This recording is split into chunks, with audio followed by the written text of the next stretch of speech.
네, 안녕하십니까. 비트론입니다. 오늘은 많이들 어려워하시는 드론 필기 시험에 대해서 간단한 강의를 한번 진행하려고 합니다.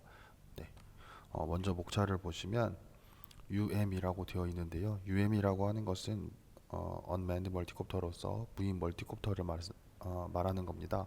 그래서 어, 총 5과로 진행이 되어지는데요. 구조 및 비행 원리, 조종 기법 및 비상 절차, 그 다음에 항공법규, 그리고 항공기상, 인적 요인까지 이렇게 되어 있습니다. 이제 교통안전공단에서 제공되어지는 이제 분야를 보시면은 법규, 이론, 기상 이렇게 크게는 세 개로 나눌 수가 있습니다. 먼저 드론의 어원을 좀 살펴보려고 합니다.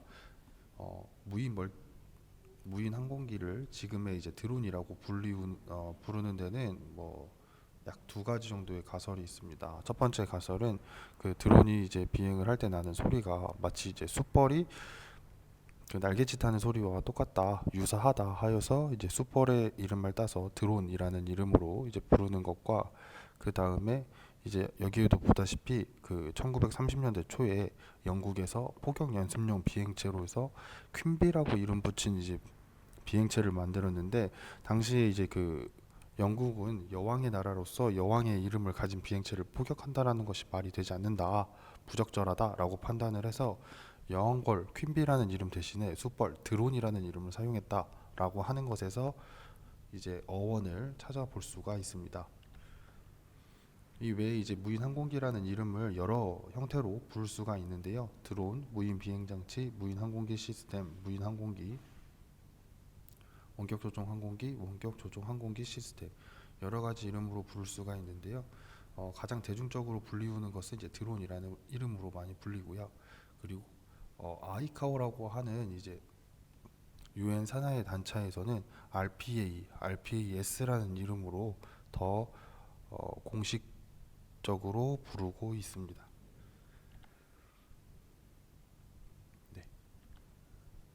그리고 이제 UAV, 무인 항공기의 종류에는 여러 가지가 있습니다. 그런데 이제 보시면은 글로벌 호크나 틸트로터, 그다음에 옥토콥터 이런 것처럼 형태에 따라서 혹은 이제 붙여진 이름에 따라서 다양한 이름으로 붙여지는데 이 형태를 총 세 가지로 조금 분리를 하면 고정익, 회전익, 혼합형 이 세 가지로 구분을 할 수가 있습니다.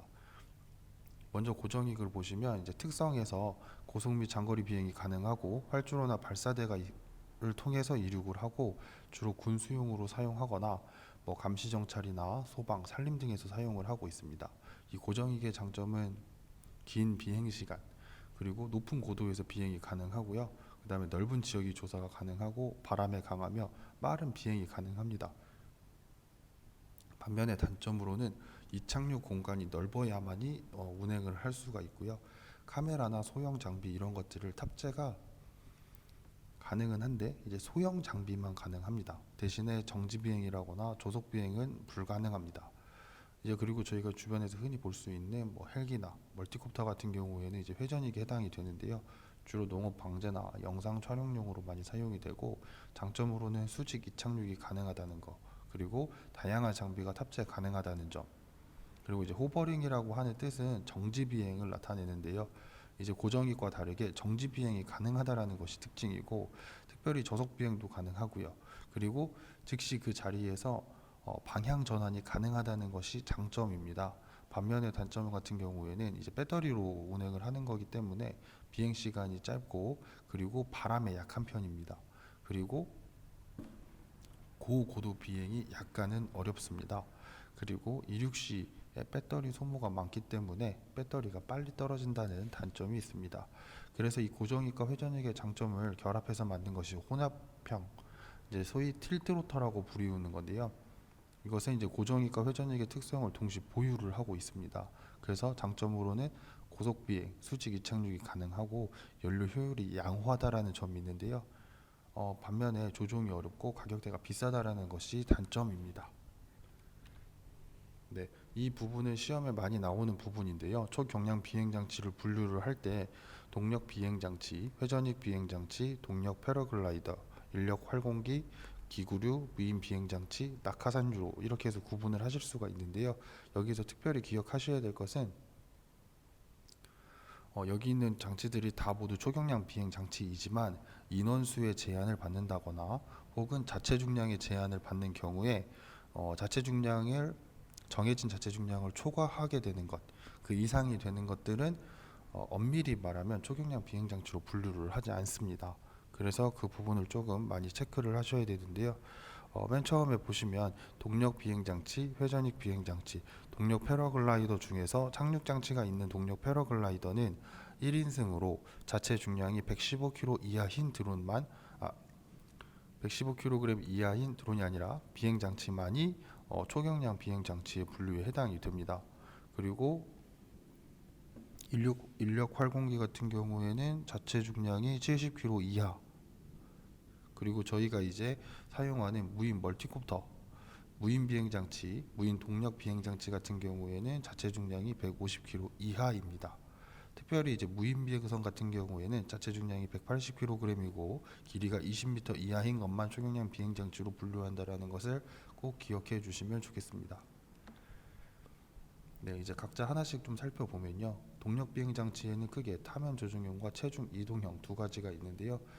두 가지 모두 사람이 탑승하는 거기 때문에 좌석이 한 개이고 탑승자가 1인용.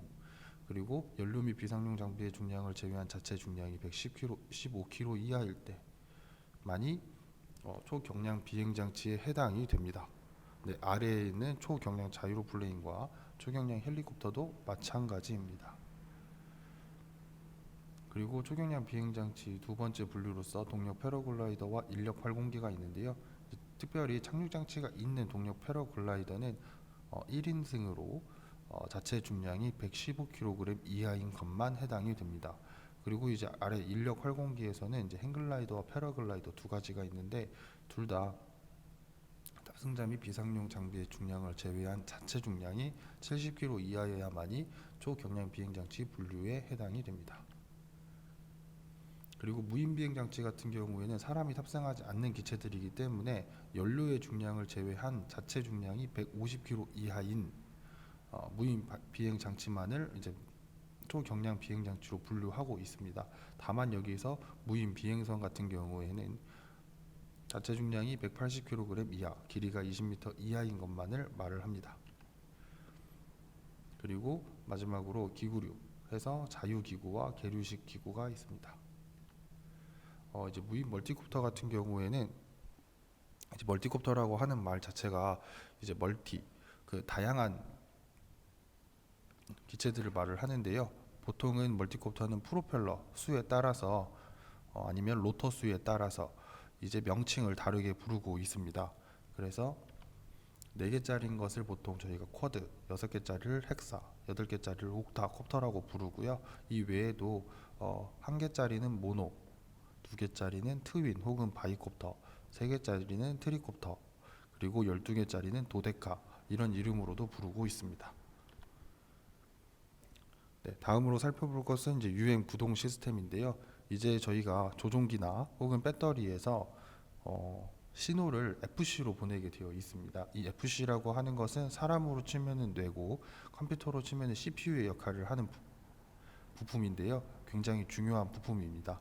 이 FC에서 이제 수신기와 배터리, 다양한 센서들을 통해서 신호를 받게 되면은 그 신호에 맞춰서 변속기나 모터 이런 식으로 여기에 신호를 보내서 이제 프로펠러가 어떻게 반응하게 하는지 이러한 역할을 전달하는 역할을 하는 것이 바로 FC입니다. 네, 드론의 구조는 아래와 그림에서 보시는 것과 같은데요. 이제 농업용 드론 같은 경우에는 여기에 카메라나 짐벌 모터나 이런 것들이 좀 빠지고 대신에 여기에 이제 약재통 그리고 장애물 회피 센서 이런 것들이 들어가신다고 보시면 될 것 같습니다. 네, 모터는 크게 이제 BLDC 모터와 DC 모터 두 가지로 나누는데요. 원래는 이제 DC 모터와 AC 모터로 나누는데 그 중에 DC 모터 중에서 이제 분류를 하면 또 다시 BLDC와 DC 모터로 분류가 되는 겁니다. 그래서 이제 먼저 보시면 BLDC 모터와 DC 모터의 그 차이점, 대한 부분이 문제 나올 수가 있는데요. 제가 빨간색으로 PPT에 빨간색으로 표시해 놓은 부분만 조금 더 보시면 될 것 같습니다. BLDC 모터는 DC 모터에 비해서 수명이 긴 편입니다. 그리고 효율이 높고 소음이 낮고 비용은 대신에 높습니다. 그 이유가 뭐냐면 BLDC 모터 같은 경우에는 별도로 이제 브러쉬라고 하는 것을 통해서 전기를 발생시키는 것이 아니고 그 영구 자석을 가지고 전력을 그 모터를 돌리는 거기 때문에 구동하는 거기 때문에 그 영구 자석에 대한 비용 때문에 조금 비용이 비싸지고요. 게다가 이제 제어를 해야 되는데 이 모터 제어 장치가 꼭 필수로 들어갑니다. 그 필수 역할을 하는 것이 바로 ESC, 한국말로 이제 변속기라고 하는 건데요. 이 변속기의 역할을 꼭 필요로 하는 것이 BLDC 모터입니다. 그러다 보니까 자연스럽게 DC 모터에 비해서는 조금 제어하기도 어렵고 비용도 약간 높다라는 것이 이제 특징입니다. 네, 그리고 방금 말씀드렸던 그 제어 장치로서의 변속기인데요. 변속기는 저희 자동차로 치면은 기어 역할이라고 생각을 하시면 되는데 이제 역할을 조금 살펴보면 전자 모터의 속도를 변화시켜 제어하는 전자 회로, 그리고 UM을 안정적으로 비행할 수 있게, 그리고 부드럽게 기체의 안정성을 유지하도록 하며 모터의 전력을 이제 바로 줘게 되면은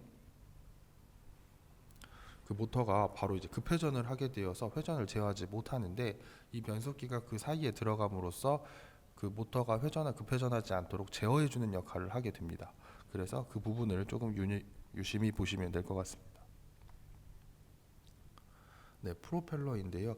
프로펠러는 크게 두 가지 부분을 기억을 하시면 좋을 것 같습니다. 보통 저희가 프롭 규격을 설명을 할 때 프로펠러의 길이와 피치를 많이 설명을 하는데요.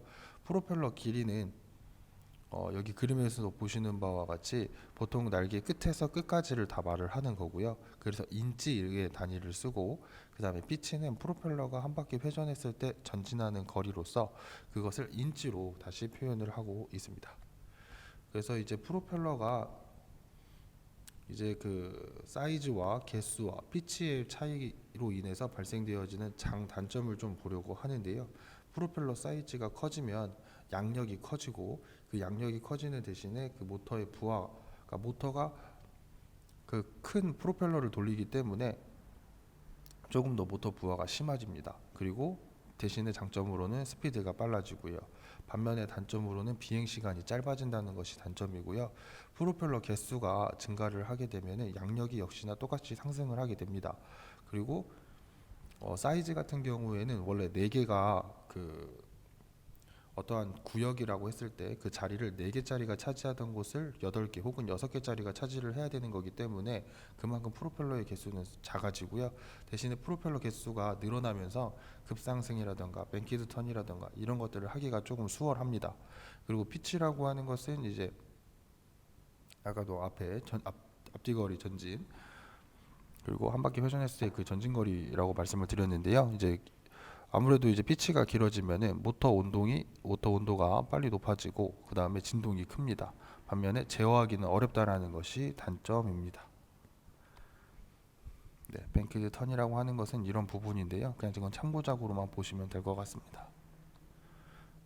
네, 그리고 이제 비행 제어 센서로서 이제 여기서는 FC를 이제 이야기를 하고 있는데요. FC는 아까도 말씀드렸듯이 컴퓨터로 치면은 CPU, 사람으로 치면 뇌의 역할을 하는데, 무선 조종기의 명령, 자이로 센서 등에서 감지된 정보를 제공받아 ESC의 모터를 제어하는 신호를 전달하는 역할을 수행하여 기체를 안정적으로 비행하도록 모터를 제어한다라고 하는 것이 이제 비행 컨트롤러, 즉 FC의 역할입니다.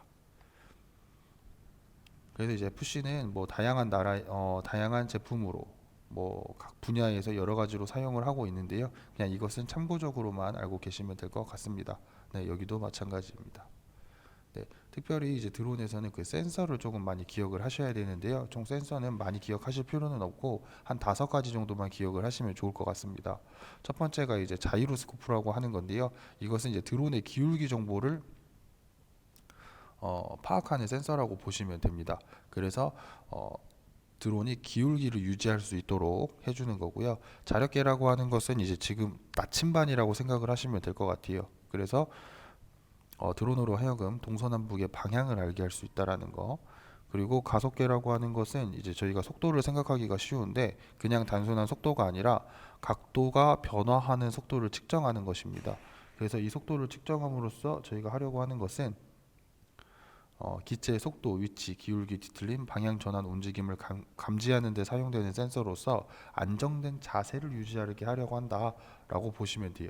그래서 저희가 조종을 조금 더 안정적으로 할 수 있게끔 도와주는 센서라고 보시면 될 것 같습니다. 네, 그리고 기압계 같은 경우에는 기압의 차이를 통해서 고도 변화를 알 수가 있습니다. 그래서 지금은 이제 기압계의 역할은 고도를 측정하는 데 사용한다고 보시면 되고요. 그 다음에 여기에 다음 장에 보시면 GPS, 네, 정확히 말하면 위성 항법 시스템 GNSS라고 하는데요. 이 위성 항법 시스템을 가지고 이제 저희가 드론이 이 신호를 잡아서 그 위치를 기억할 수가 있어요. 근데 만약에 이 GPS 신호라고 하는데요, 보통 이 GPS 신호가 끊기게 되면은 드론이 흐르는 현상이 발생을 해요. 그래서 이제 그 상태를 at 모드라고 하는데요. 이때 다시 GPS 신호가 잡히게 되면은 다시 그 GPS 신호가 잡히면 드론이 다시 그 제자리에서 머무르게 하는 기능이 바로 머무르게 하실 수가 있어요. 그래서 두 가지 모두 다 사용하시는데 좀 원활하게 사용을 하시면 좋겠고요. 이 GNSS라고 하는 것은 엄밀히 위성항법 시스템인데 저희가 이제 보통 GPS라고 많이 부르는데 이것은 미국의 위성을, 그리고 글로나스라고 하는 것은 러시아, 갈릴레오는 유럽 연합, 그 다음에 메이도우라고 하는 건 이제 중국의 위성을 말을 하는 거예요. 근데 이제 저희가 초에 이제 보통 GPS로 많이 들어왔기 때문에 이제 그렇게 사용하신다고 보시면 돼요. 네. 이제 드론에서 사용하는 배터리는 이제 리포 배터리인데요. 이걸 리튬 폴리머라고 해요. 그래서 리튬 폴리머에 보시면은 저기 보시면 12,000mAh 20C, 그 다음에 266 4WH 22.2V 이런 식으로 숫자들이나 이제 문자들이 있는데요. 여기서 이제 미리암페어 그 용량에 대한 부분이에요. 그래서 저희 보조 배터리에도 보면 뭐 5천짜리, 만짜리 있는데 그런 것처럼 용량이라고 보시면 될 것 같고요. 그 다음에 볼트는 전압, 그리고 이 S라고 하는 것은 셀인데요. 저희가 지금 보통 사용하는 드론 배터리가 하나로 이렇게 통으로 되어 있지만 그 안에는 그 얇은 셀로 해서 그 개수가 뭐 보통 6개면은 6개가, 12개짜리면 12개가 들어가게끔 되어 있습니다. 그래서 보통은 6S로 하면은 6개, 12S면은 12개 이렇게 들어가 있는 거라고 보시면 될 것 같아요. 그리고 이제 방전율이라고 하는 것은 C로 표현을 하는데요. 그 배터리 용량 안에 있는 그 에너지죠. 쉽게 말하면 그 배터리 에너지를 손상시키지 않고 얼마나 빨리 안전하게 그 기구나 뭐 기기나 장치나 이런 것에 전달할 수 있는가라고 하는 것을 방전율이라고 보시면 될 것 같습니다. 네, 그리고 여기서 이제 리튬 폴리머의 장단점을 좀 보실 필요가 있는데요. 장점은 무게가 가볍고 거의 모든 크기나 모양으로 만들 수 있다. 훨씬 더 많은 전기 에너지를 저장할 수 있는 더 큰 용량의 배터리를 만들 수 있다. 그리고 방전율이 높다.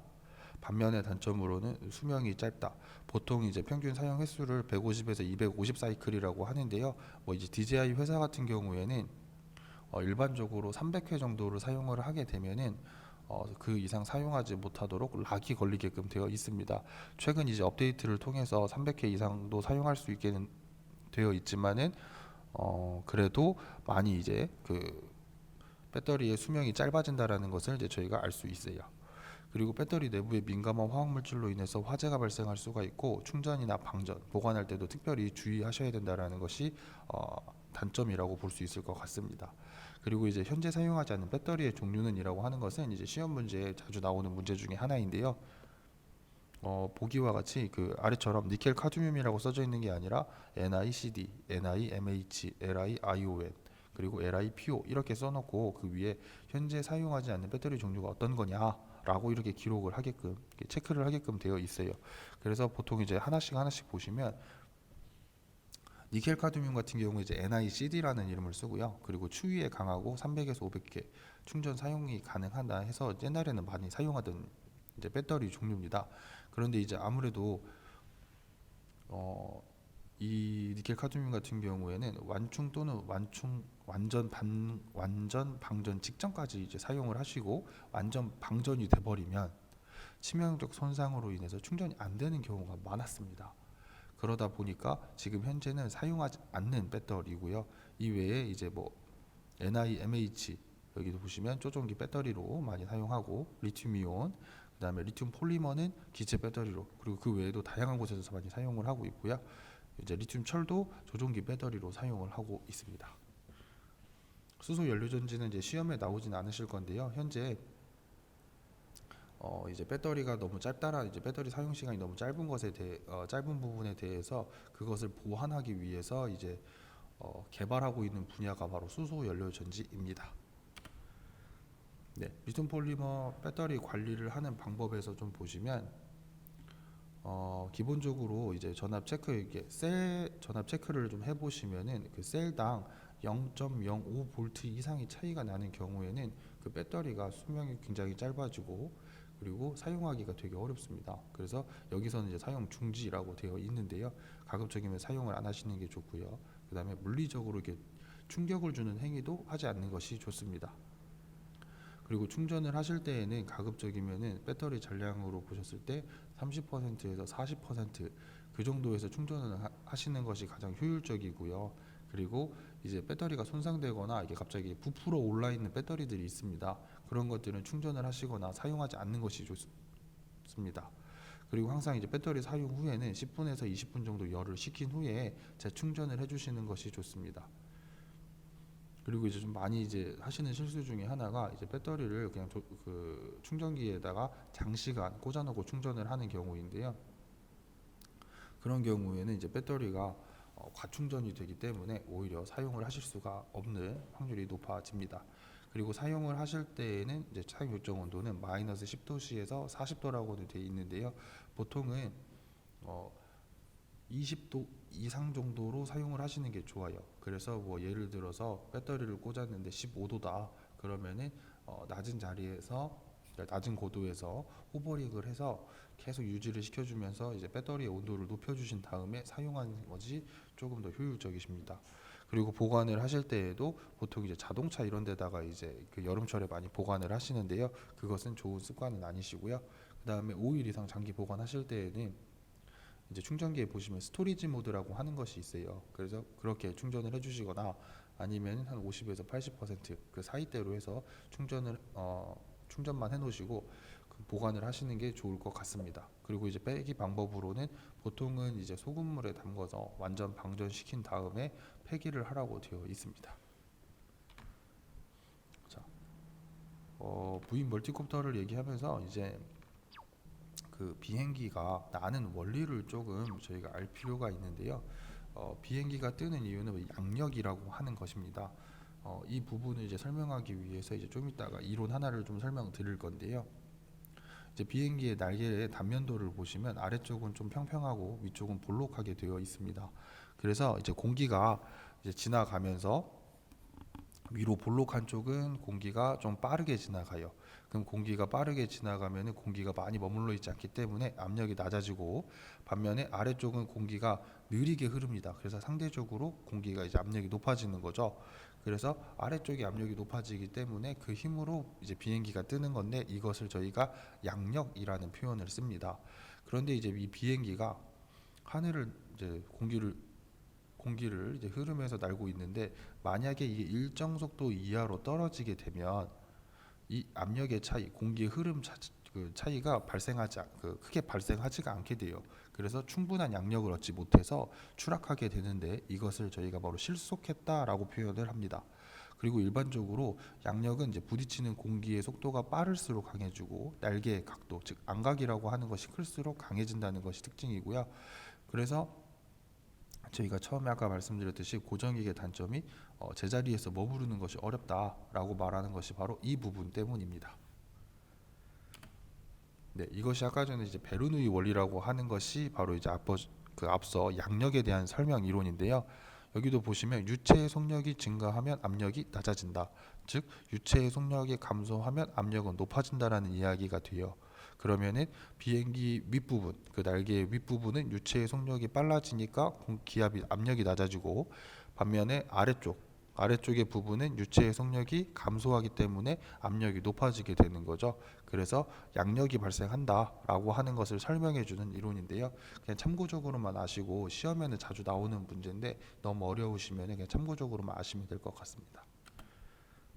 네, 그리고 이제 뉴턴의 운동 제3법칙 해서 관성의 법칙과 가속도의 법칙, 그리고 작용 반작용의 법칙에 대해서 나오는데요. 여기서 저희가 보실 부분은 작용 반작용의 법칙입니다.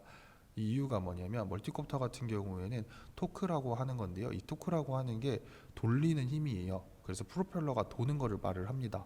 그런데 이제 프로펠러가 저희 거 뭐 4개 혹은 뭐 8개, 6개 이렇게 될 때 이게 프로펠러가 한쪽 방향으로만 돌게 돼도 기체는 떠요. 근데 반면에 기체가 뜨기는 뜨는데 기체가 저희가 원하는 대로 이제 안정적으로 비행을 하는 것이 아니라 그냥 날면서 돌면서만 뜨는 거죠. 그래서 그 부분을 반토크 형상, 반토크라고 해가지고 토크 반토크 이 작용을 통해서 상쇄를 시켜줍니다. 그래서 기체가 좀 더 안정적으로 날 수 있게끔 만들어주는 거죠. 그래서 이 토크 현상과 관련이 깊은 운동 법칙이 무엇이냐? 라고 하셨을 때 그때 작용 반작용의 법칙을 체크를 해주시면 됩니다. 그리고 이제 벡터와 스칼라, 이제 시험 문제에는 그냥 벡터가 아닌 것은 혹은 스칼라인 것은 무엇이냐 이렇게 나오기만 하는데요. 그래서 이 부분을 보시면 벡터 같은 경우에는 크기 양에다가 방향을 더했고, 그다음에 스칼라 같은 경우에는 절대값, 양력 그 양 플러스 값만 나오게끔 되어 있다 이렇게 설명이 되어 있는데요. 그래서 이 부분은 가급적이면은 보고 조금 이해를 하시는 게 좋을 것 같습니다. 네, 취부각 이제 그 에어포일이라고 하는 건데요. 이 에어포일에 대한 부분은 좀 내용 자체가 많이 어렵습니다. 그래서 책에 나오는 부분과 그 다음에 여기에 있는 이미지 정도의 그것만 보시면 될 것 같은데요. 일단 취부각이라고 하는 것은 뭐냐면 항공기의 동체와 날개가 이루는 각을 말을 합니다. 그래서 유도기류와 항공기 속도가 없는 상태에서 받음각과 동일하고요. 취부각의 변화가 받음각의 변화를 주어서 풍판의 양력 계수를 변화시키는 겁니다. 그리고 취부각에 따라서 양력 계수가 증가를 하기도 하고 감소를 하기도 해요. 이 취부각에 의해서. 그리고 날개가 양력을 얼마나 발생시키는지를 나타내는 정도로 표현을 하실 수가 있고요. 이 받음각 같은 경우에는 공기 흐름의 속도 방향과 시위선이 이루는 각입니다. 그래서 보통은 0에서 15도인데 이게 18.4도를 넘으면 실속이 발생할 수가 있어요. 실속이 발생을 하게 되면 추락을 하게 되는 거죠. 그리고 받음각이 커지면 양력이 커지고 그만큼 항력은 감소한다라고 보시면 될 것 같습니다.